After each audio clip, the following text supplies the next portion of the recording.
Kung sino ang imo ginapaka-Diyos, kag imo ginasimba, sa madali o kung sa madugay, mangin kaanggid kanila.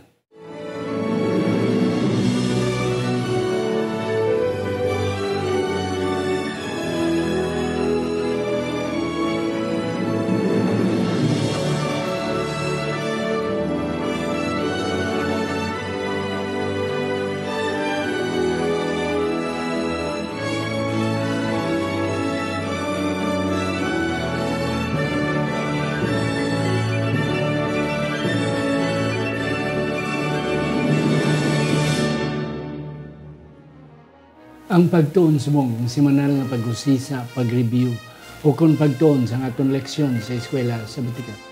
Ini ginadala sa inyo sa Media Ministry Department sa aton iglesia diri sa Central Philippine Adventist College, diri sa Alegria Murcia, Negros Occidental, Philippines. Ini isa ka ilonggong na translation o conversion sa aton weekly Sabbath School lesson nga ginatun-an sa bilog nga kalibutan sa Iglesia Adventista. Ako, si Pastor Luisito Tumado, ang inyong host sa sining programa, ang pagtuon sa mong kagyari, ang aton mga masaligan, batikan naton nga mga manunudlo, kag mga pastors naton marisunan, diri sa CPAC, ang una na akong pakilala sa inyo. Siya ang aton na senior church pastor, diri sa aton iglesia, sa Central Philippine Adventist College. Wala sang iban si Pastor Delbert Hintapanan. Pastor, mayong adlaw sa inyo. Mayong adlaw, Pastor. Mayong adlaw sa atin ng kabyanan kag mga kauturan nga nagapadayon sa pagtuon kag pagsunod sa ning programa. Kabay ang Ginoo mo pakamaayo sa aton kag magiya sa aton sunod sa iyatin tuyo sa bala na kasulatan. Yes, thank you again, Pastor Delbert. Ang ikaduhan akong pakilala sa inyo mga kauturan, balikbayan akong kay bago lang siya nakatapos sa iyang master's degree sa IAS sa dito sa may Silang, Cavite. Kagkaroon siya isa sa aton nga mga professors diri sa School of Theology diri sa CPAC, mga kauturan. Batanon pa single, wala sang iban si Sir o kung Pastor Holden Sidri Cadiz. Pastor, mayong adlaw sa inyo. Mayong adlaw man sa imo, Dok. Kag salamat nga sa pag-invite sa akon nga maging kabahin sa sining pagtuon. Yes, and that's correct. Of course. And then, damo ka na utang sa damo naton nga mga sunod nga mga pagtuon. Yes. Ari na kita mga kauturan sa Leksyon 11, Apostasy and Intercession. Ang pagkahulog kag ang pagpatunga, mga kauturan, para sa September 6 tubtob September 13. Sa hindi pa kita magpadayon, aton niloko ang aton mga ulo. Sa siningation, ginoyari kami nagapalapit sa imo. Nagatugyan, nagapasalamat, nagatugyan, sininga pagtuon, kabay pa nga ang balan nga espiritu, magadihon, panag-iya sa amon mga pahununa, sa amon mga tagipuson, sa amon mga kasing-kasing, agud to Ginoo nga magwa ang pinakanamigid nga mga punto nga amon mangin gabayan sa amon nga pag-alagad sa imo, hindi lang sa sininga simana, apang tubtub gid sa katapusan. Salamat nga ikaw nagsabat sa amon pag-ampo sa ngalan ni Ginoong Hesus nga amon manunubos. Amen. Amen. Pastor Holden, ang aton nga sadsaran nga teksto. Aton pagabasahon, Exodo 32, versikulo 31 kag 32. Nagasiling. Gani si Moises nagbalik sa Ginoo kag nagsiling. O ining katawhan nakasala sing dako nga sala, kag naghimo nga sa ila sing mga Dios nga bulawan. Apang karon, kung patawaron mo ang ila sala, kag kung indi, panasa ako, giampo ko sa imo tulunan nga nasulat mo. Wow, and that's it. That's Pastor Delbert intercession. Pangabay, pangamuyo. Okay. Ang background sa atong eleksyon sa sini nga simana. Si Moses, 40 kaadlaw nga na saka sa bukid sang Sinai. Nabayaan niya sang 40 kaadlaw kagabi ang mga mga Israelinon dira sa tilan sang bukid nga Sinai. Sa sulod sang 40, something had happened. Okay. Nga naghimo sila sang bulawan nga mga larawan nga baka kag ilagin simba-simba nga bulawan. And then natalupang ang Ginoo nagsiling Moses, ang imo mga katawan dito tanawa nagbinuang na sila. Nagsimba na sila sa larawan. Gani panaugi dito. And that's it. And then si Aaron nga nabilin dito na puwersa nila sa mga katawan sa mga sanon dito nga naghimo sang bulawan. And God was really angry with Moses, with Aaron. Yes, Pastor Delbert, ano pa ang aton nga makita sa sininga simana? Sa sininga simana, Pastor, aton mga kauturan, aton matulupang dandiri sa aton leksyon nga kung ang tao gani maghimo sang ila hinimuan nga ila simbahon kag ibutang sa pagpahanungod sa iya sa paylo sang Dios. Talo sa Ginoo. Talo sa Ginoo, isa kadako nga kalaglagan sa padto. Yes, Pastor Rolden, ano ang imo natulupang dan sa aton introduction? Okay, sa aton nga leksyon sa sininga simana, Dok, no? Makita gid naton diri kung ano ang resulta sang pag-apostasya. Yes, correct. Pero labaw sa tanan, makita man naton kung ano man ka dako bala ang gugma ka grasya, ang bugay sang Dios bisan pa nga iyang katawhan nagahimo sing mga amo ni nga mga butang. Akon bala Pastor Rolden, kag Pastor Delbert. Ako na tulupang dan. Nga kung ang Dios pareho sa aton. O I get. Ubos na yung mga Israel. Pila na sila ka milyon, 3 milyones. Ubos na papasok sa Ginoo. Kung ang Diyos pareho sa tao. But yet God is really merciful. Yes. Wala kasing makalabaw sa pagpasaylo sa Ginoo. Yes. Grabe. Ikaw pa nagdala. Ikaw pa nagtatap. Ikaw pa naghatag pagkaon. Karon sa takulahaw lang, sa dali lang, why na, lipat na, nagsimba, nasa ibang medyo. Yes. Pastor Delbert, balik ko sa imo, field leadership sa aton nga Domingo nga election. Sino ang ginapatuhuyan? And then why it is field na, field sa Ilonggo, na paslaw nga pagpangulo. Yeah.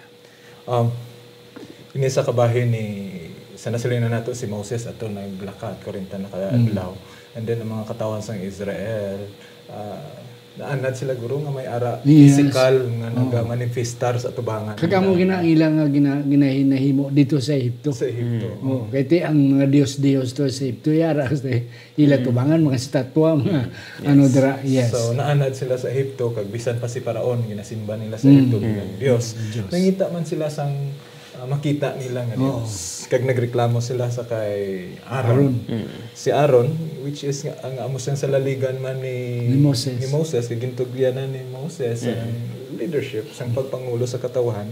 Pero samtang ang mga katawhan nagkadto sa kay Aaron, sila sa mga katawhan wala na to kabalo no natabo to sa iya. So himuay kami sang Dios. This is a popular demand of the people. And then, si Aaron, supposed to be sa iyang opisina or bilang pare, sa iyang position, have a willful say. May ara siya tani kabubuton sa pagpugong o kung ano man ang iyang direktiba na hanungod sini. But then, Aaron, na paslaw siya sa paghimo sa kung ano ang matarong sa sinang nga panahon. Kag, he give into the wishes of the people. Again, pauyunan niya ang gusto sa kadamaan. Kag ginsilibrar nila ang ila binuhat mismo. Imagine bag-o lang kamo nakagwa sa Ehipto kag damo sang mga milagro ginhimo sa imo sang Ginoo. Pagkatapos siling ni Aaron niya in this way also Aaron is a participant. Kay siling niya dalaan niyo di ang inyong mga singsing nga bulawan. Ang tanan may ara kamo. And then ginhimo nila nga baka kag amo naman to ilagin simba. Kag imagine the declaration. Siling nga amo ni ang Dios nga nagpagwa sa imong gikan sa Ehipto. Where in fact si Moses ato piya sa babaw nung nagapakighambal sa Dios. Naghimo sila sa ila Dios kag gindeklarar sa ila kaugalingon. amo ni ang Dios nga nagpagawa sa inyo. Yes. And that's correct. Yes, Sir Holden. Oo, kanami ginisang theological implication kag sa aton nga makuha nga leksyon. Yes. Daw gusto ko dok nga pasundan to ang ginhambal ni Pastor no when gin-mention niyo to bala nga sang nagasimba na mga kauturan ang mga Israelita to sa ginhimo nila nga rebulto sa golden calf nga ginhimo nila.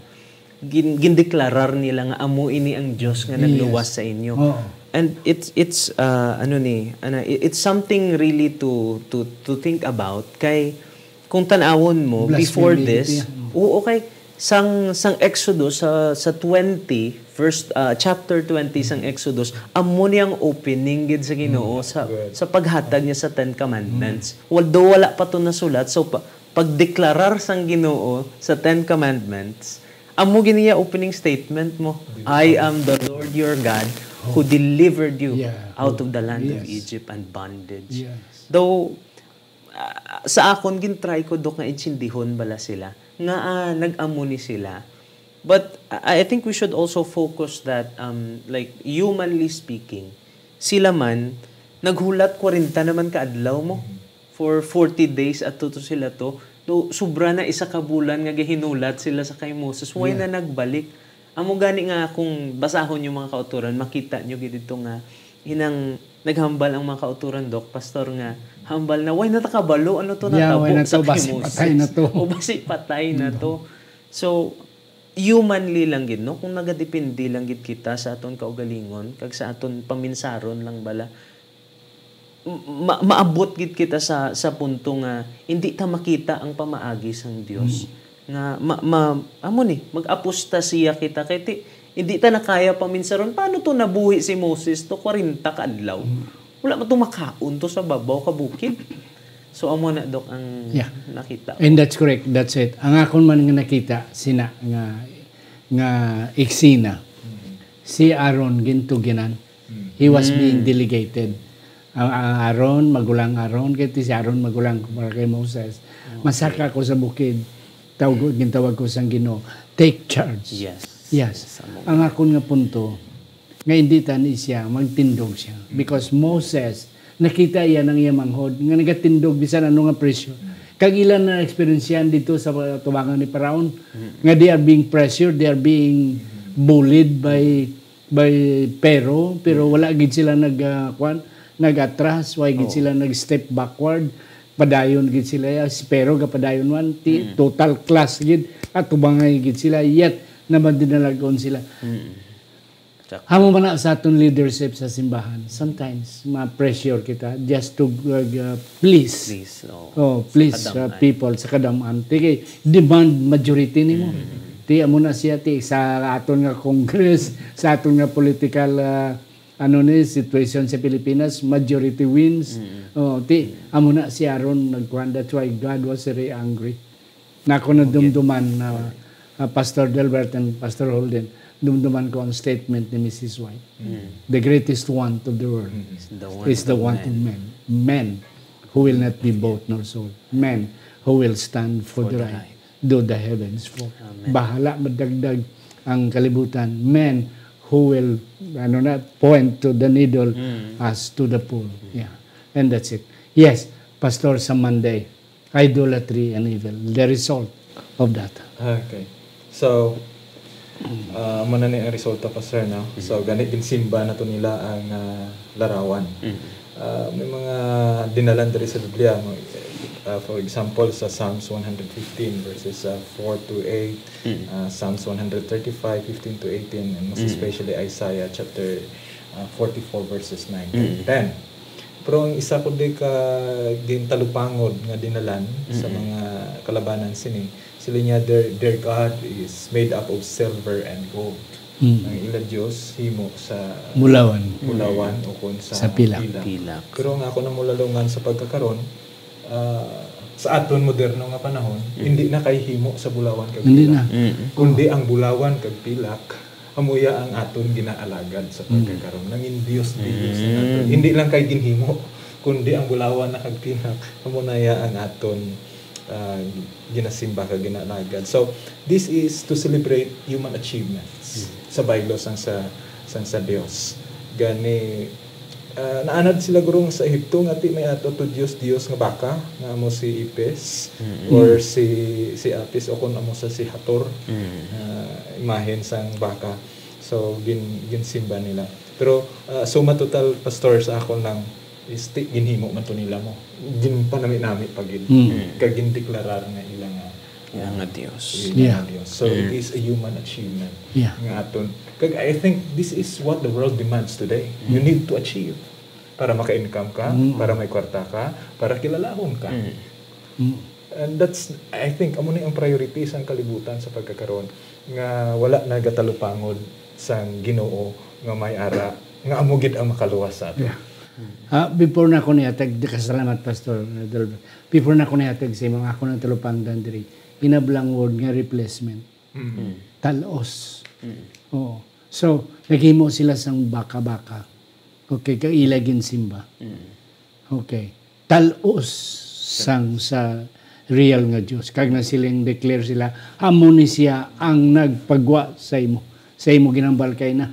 God declares sa iya paghatag sang 10 Commandments. Ang una ganiyang opening statement, I, the Lord, who brought you out of the land of slavery in Egypt. Na, ti amo man ni karon. Okay. Ang akon pagidi sa kapunto nga, kalain bala, on the part sang Ginoo, kay gintagaan siya talos. Pero man sa imo si Rolden, tagaan ka sang amo-amo mga kwan, kag nangin talos nimo. Oh, so kag amo tuya ang tagaan nila atensyon, hindi na ikaw. Tamo nang sitwasyon subong, ang Sabado mo ang real, ginbutangan talos nga Domingo. Yes, Sir Rolden. Gusto ko man lang i-check namin gid ang inyong mga punto, Doc, no? Gusto ko lang i-emphasize, mga kauturan, ang idolatry, amo gid ang kung tan-awon ta ang Ginoo may mahambal ko may kaugot gid, no? May kalagot gid sini bangod kay ang idolatry ginakuha niya ang atensyon ta halin sa Dios. Amen. Kanami ka punto. Gadula ang aton nga pagkakilala bala sa iya nga siya ang aton nga nagtuga sa aton kag kita iya tinuga. Yes. When idolatry is practice, kita na karon ang nagatuga sa aton Dios.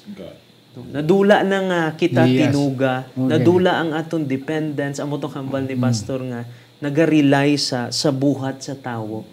We now focus on ourselves, on achievements, or on trying to do things for ourselves. We become our own gods. And ang problema sini, because it not only takes us away from God, but ang focus ta ginakwa sang kung ano ang aton nga idol. Ang aton attention. Yes. Ang attention naton supposed to be dito sa Ginoo sa real. It is grab or it is taken sang talos nga Dios. Yes, kag isa pa kanami bala akong punto. Daw medyo lang ni pero ang punto ko mo ni nga sang una bulawan pa. Karon niya plastic. That's correct. Amo na nga ton Dios sumong plastic na lang. Yeah. Okay. Yeah, corrupting themselves. Martis. Ang ako na punto diri. Sang dito sa Moses sa babaw. Nakita sa Ginoo nga binuang nagasimba na sila sa baka nga bulawan. Kin tawag ni Ginoo si Moses, mga tao mo to. Nga ang word mga tao nimo. Wala naging claim sa Ginoo nga my God, my people, my children. But Moses, your people, referring to Moses. Pastor, anong imong take diri sining statement sa Ginoo? God disowned now the people. Yeah. Sa pagsiling pala nga daan sa mga hindi man nato siguro mabasol ang Ginoo sa sinang aspect. Yeah. Sundan ko tong punto kay gina ni Pastor Holden. Nga sa sina nga punto, ang mga katawhan pa sang Israel ang naging impatient. Tapos ang Ginoo pa ang naging pasinsyaon sa ila. Pero in this case, it is tantamount to breaking the covenant nga ilagin establish Yung ila to gin tatlo nila to gin sadyaran. Imagine nga balon mo tong baka imo to Dios nga the very first place ang Ginoo. So siling sang Ginoo, siling sa kay Moses, imo to mga katawhan. Hindi na to ako. Hindi na ako. Duluga to. Kaya mga katawhan nga pagwa mo sa Egypto. Sa Egypto pagwa mo sa Egypto nagsimba na sa lain nga Dios. So sila niya, they are corrupting themselves. Siling sang Ilonggo, nagdunot sila sa ilang kaugalingon. Sila mismo may nagguba sa ilang kaugalingon. Sila mismo ang nagguba sa ilang kaugalingon. Siling sang Exodus 32:7 kag 32:2 man sining teksto pastor no. So gani sa nasiling nakagina ni Sir Holden nga kung simbahon naton ang aton kaugalingon, kita naghimo sa aton kaugalingon nga Dios. May ara siya nagkalalain-lain nga mga porma na sa pagkakaron. Posible hindi na to ang baka. Posible ang aton bugal. Posible ang aton pagkamaiya-iyahon, ang kwarta, ang gahom, aton posisyon. Kag amo ni ang mga amo na aton Dios mo. Amo na ning aton nga mga Dios sa karon. So sa atong mga batanon, pwede nga ang aton cellphone or ang butang mas may balor sa baylos ang sa Dios. Yeah. Sir Holden, ato ni combine ang Martes kag ang Huwebes. Okay. Siling siyang Ginoo, siling niya, imo to katawan, no? Nagabinuwag na. Ginaguba na nila ko galing. And then, siling siyang Ginoo, sige Moses, himuon ta ikaw nga, okay, hindi ko na sila. Ikaw na. Himuon ko nga great nation. Yes, Sir Holden. This para sa akong Dok, no nga daw, sa una ko nga pagbasa, sinahambal ko, ano natabo sa Ginoo nga after sa tanan yung mga kuturan sang gin-invest bala sang Ginoo. Yeah, so, kung tulokon ta, halin pa sa sa Ehipto kag before pagid sa Ehipto, siya gid nagpilit kay Moses mo. Ginpilit niya si Moises nga. si Moises pangindi si Moises mo. Pero at this point, after all the Lord has invested, pagkakita sang Ginoo nga nagsimba na sila kag hindi lang nga nagsimba sila kung ang if you remember ang ilang model sa pagsimba, ang pagsimba nila dito sa Ehipto. Yes. Ang pagsimba to sa Ehipto hindi lang nga simba, may ara pagid mga kahilayan na ginahimo, mga immoral to. Mga immoral nga. So, ang term nga gingamit, may translation nga nagparty sila. Yes. Ginahimo nila to. And as you can see, God now is trying to disown them. Nevertheless, makita ta sa kay Moises ang larawan bala ni Jesus Christ, ang example ni Jesus Christ sa iya nga pag-intercess. Sa iya pagpatunga bala sa aton.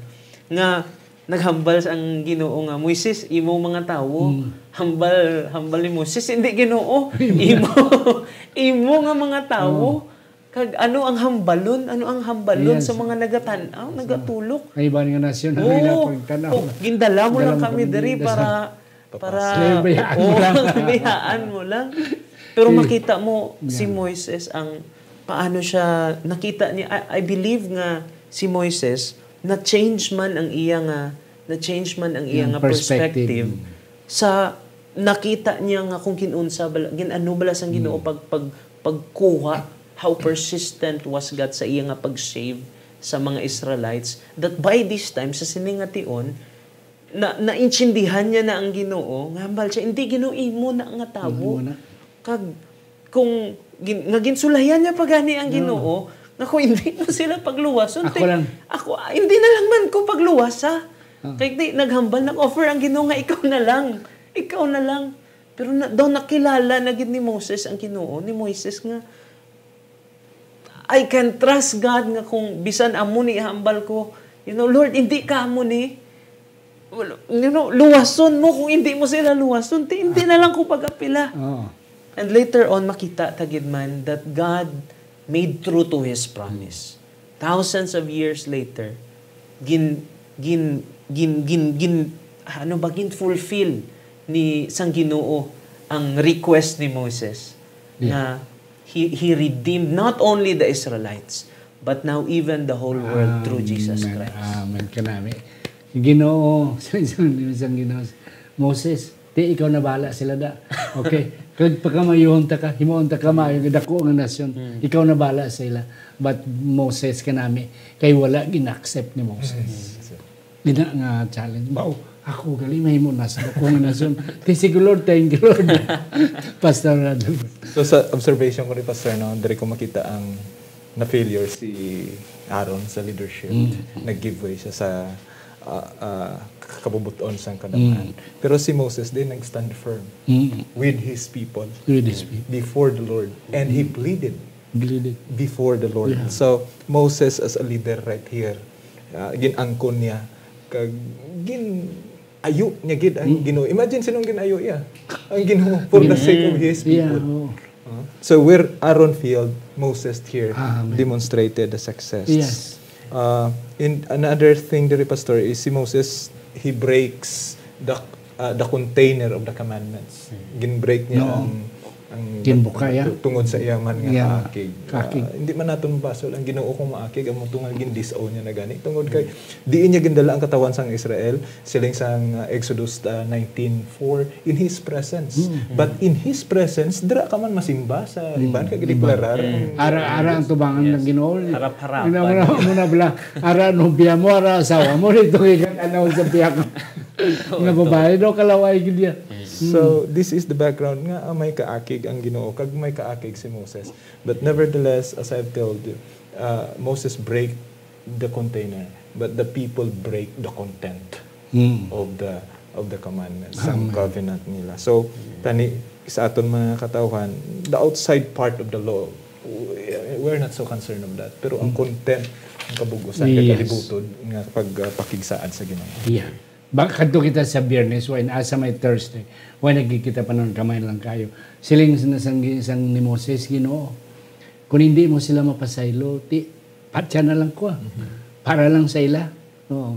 Na, sa aton pa si Moses, gin-value yung iya ko galingon compared sa may kadamaan. Nga, Ginoo, kung hindi mo sila mapasaylo, ako na lang ko para basta mapasaylo mo lang sila.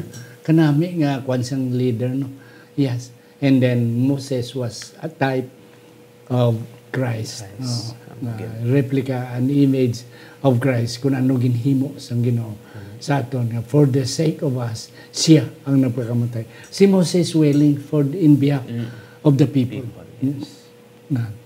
But yet ang Ginoo nagrelent, naginulsol. Sige Moses, okay, for your sake I will accept again. Yes, Sir Holden.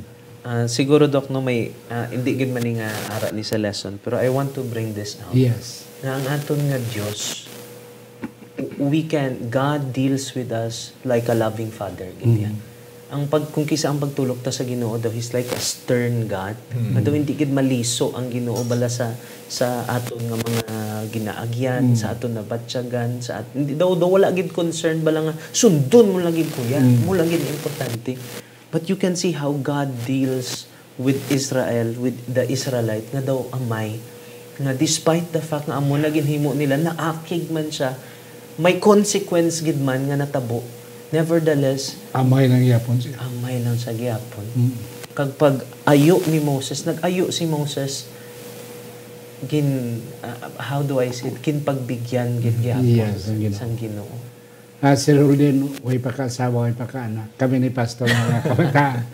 Nabalaan namon ang imong gihambal. Being a father.